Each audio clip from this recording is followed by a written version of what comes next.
Hi Shannon, I'm gonna teach you how to make kefir. So you take the jar that already has grains in it with milk. We're kind of going backwards here because I already have some ready made, but I have to do this part to do the next part. So you take this,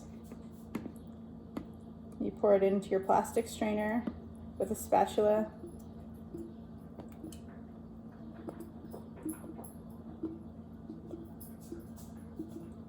Once you got it all out, set that to the side. Basically work it until all the kefir falls through into a bowl or a large measuring cup. Takes a little bit because it's pretty thick, just like yogurt.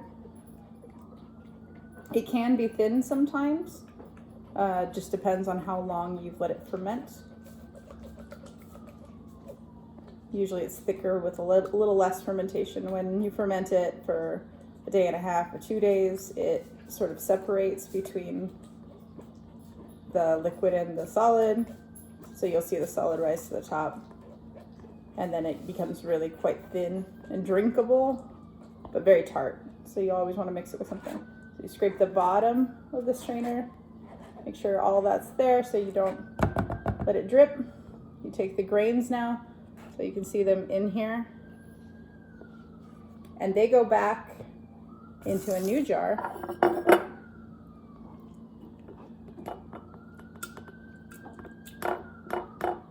And then you take this new jar and you fill it with milk over the grains all the way to the top. You put a lid on just lightly, not tight, never tight, because when it ferments it can explode if it's too tight and it doesn't have air to decompress. And then what you do is you take now your separated kefir, liquid kefir, and you put it back into the jar that it got fermented in. And this one, once it's all in there, you can close it tight and put it straight into the fridge. So the one that has the new milk, this one, now you cover it.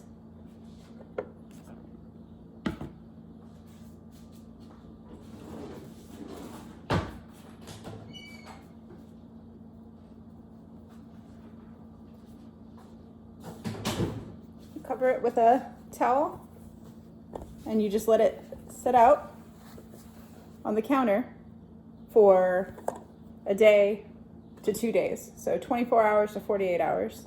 Probably not wanting longer. I mean, the longer it sits out, the stronger it gets, the more yeast and bacteria can build up. The good stuff, not the bad stuff. So it doesn't hurt it, but usually I make a bunch in advance, several jars in advance, and then what I'll do is I'll take it once it's fermented. So once it's sat out for 24 to 48 hours, then I will just put it straight into the fridge with the grains still in it. And then when I'm ready to have a new batch, then I take them out cold and separate them, which is what I'm doing right now. So you can see I have this jar that's been previously fermented. You can see the separation of the solids and the liquids down there and up top. I don't know how well you can see that, but up here it's all liquid. And so then you just rinse and repeat. So next one, pouring it in to separate the grains.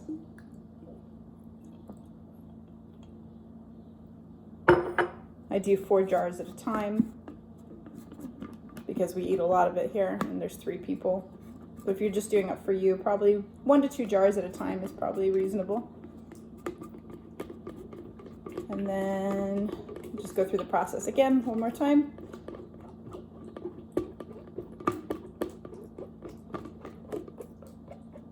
Strain it all out. There's the grains left over. Those go into a new jar.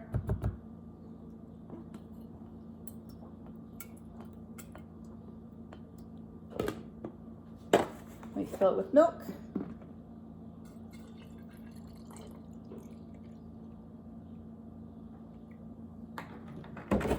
lightly screw the lid on, set it aside. That's going to get covered as well for 24 to 48 hours. And that's it. Easy as pie.